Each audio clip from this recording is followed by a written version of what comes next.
Guys, welcome back to my channel. അങ്ങനെ ഞങ്ങൾ railway സ്റ്റേഷനിൽ നേരെ അടുത്ത ഡെസ്റ്റിനേഷനിലേക്ക് പോകാൻ വേണ്ടി റെഡി ആയിരിക്കുകയാണ്. റെയിൽവേ സ്റ്റേഷനിൽ ജെൻസിനും ലേഡീസിനും വെയിറ്റിംഗ് ഹാളൊക്കെ ഉണ്ട്. എന്നിട്ട് ഞങ്ങൾ അവിടെ നേരെ ഇറങ്ങിയിട്ട് ഒരു ഹോട്ടൽ തപ്പി നടന്നതാണ് ഗൈസ്. അങ്ങനെ ഫൈനലി ഒരു ഹോട്ടലുള്ള കാര്യം പറയാമല്ലോ ഗൈസ്, കൊള്ളൂലായിരുന്നു. ഞാൻ ഒരു ഉപ്പുമാവ് മേടിച്ച് അവനൊരു നെയ്റോസ്റ്റ് മേടിച്ചത്. നെയ്റോസ്റ്റിൽ അവർ ആത്മാർത്ഥ കൂട്ടി നെയ്യിട്ട് കരിച്ചാണ് കൊടുത്തത്. എന്നിട്ട് ഞങ്ങൾ നേരെ റെയിൽവേ സ്റ്റേഷനിൽ ബാംഗ്ലൂർ വരുമ്പോൾ എല്ലാവരും ശ്രദ്ധിക്കേണ്ട കാര്യമാണ്, ഈ ഓട്ടോക്കാരന്മാർ ഭയങ്കര പറ്റിയിട്ടാണ്. നമ്മൾ ഇറങ്ങുമ്പോഴേ അവിടെ കൊണ്ടുപോയി ഇവിടെ കൊണ്ടുപോയി എങ്ങോട്ടാണ് പോകേണ്ടതെന്നൊക്കെ ചോദിച്ച് നമ്മൾ വേണ്ടാന്ന് പറഞ്ഞാലും പുറകെ നടന്ന് വിളിക്കും. പക്ഷെ കയറരുത്. ഊബറോ അല്ലെങ്കിൽ റാപ്പിഡോ ത്രൂ വേണം പോകാൻ വേണ്ടി. ഞങ്ങളെ എന്തായാലും പറ്റിച്ച് ഗൈസ്.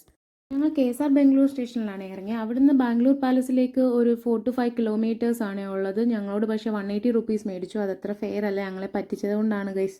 അങ്ങനെ ഞങ്ങൾ ബാംഗ്ലൂർ പാലസിലേക്ക് ഇങ്ങനെ നടന്നു പോവുകയാണ്. ദേ ദൂരെ നമുക്ക് പാലസൊക്കെ കാണാൻ പറ്റും. ആ വഴിയൊക്കെ നല്ല ഭംഗിയാണ് കാണാൻ വേണ്ടിയിട്ട്. ഭയങ്കര കാമായി. നൈറ്റ് ടൈമിലും പാലസ് നല്ല ലൈറ്റ്സ് ഒക്കെ ഇട്ട് സൂപ്പറാണ് കാണാൻ വേണ്ടിയിട്ട്. ഞങ്ങൾ പോയത് ഉച്ചയൊക്കെ ഒരു 11:30 ആയപ്പോഴാണ്. അതുകൊണ്ട് നല്ല വെയിലായിരുന്നു. അവിടെ നിൽക്കാനേ പറ്റിയിട്ടുണ്ടായിരുന്നില്ല. കാർ പാർക്കിങ്ങിനൊക്കെ വേണ്ടിയിട്ട് അവിടെ സൗകര്യങ്ങളുണ്ട്.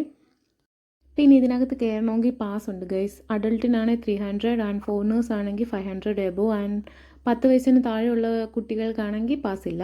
And the main thing is നമുക്ക് ഇതിനകത്ത് ക്യാമറ, ഫോട്ടോഗ്രാഫി, വീഡിയോഗ്രാഫി ഒന്നും അലൗഡ് അല്ല. നമുക്ക് വെളിയിൽ നിന്ന് വേണമെങ്കിൽ ഫോട്ടോസ് എടുക്കാം.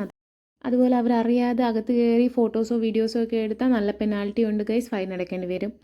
പാലസിൻ്റെ ഫ്രണ്ടിലൊരു ഗാർഡൻ ഉണ്ട്. നല്ല ഭംഗിയാണ് കാണാൻ വേണ്ടിയിട്ട്. നല്ല ഫ്ലവേഴ്സും നല്ല ഗ്രീനറി ഒക്കെയാണ്. അവർ നന്നായിട്ട് അത് മെയിൻറ്റെയിൻ ചെയ്യുന്നുണ്ട്. ആൻഡ് അത് മാത്രമല്ല, ഈ ബിൽഡിങ്ങിൻ്റെ സ്ട്രക്ചർ രക്ഷയില്ല. അവർ നന്നായിട്ട് ഇത് കൺസ്ട്രക്ഷൻ ചെയ്തിട്ടുണ്ട്. It's a blend of Indian and European wooden structures. And അതിൻ്റെ വിൻഡോസ് ഒക്കെ കാണാൻ വേണ്ടി ഭയങ്കര ഭംഗിയാണ്. ഈ പാലസ് 454 acres ആണ് ഉള്ളത്. ഒരു ബാംഗ്ലൂർ ട്രിപ്പൊക്കെ പ്ലാൻ ചെയ്യുന്നവർക്ക് മസ്റ്റ് വിസിറ്റ് പ്ലേസ് ആണ് ഇത്. പാലസിനകത്ത് ഒരുപാട് പെയിന്റിങ്സ് ഒക്കെ ഉണ്ട്. ഞാൻ ഈ വീഡിയോയിൽ ഇൻക്ലൂഡ് ചെയ്തേക്കാം. Okay, bye bye. Next video കാണാം.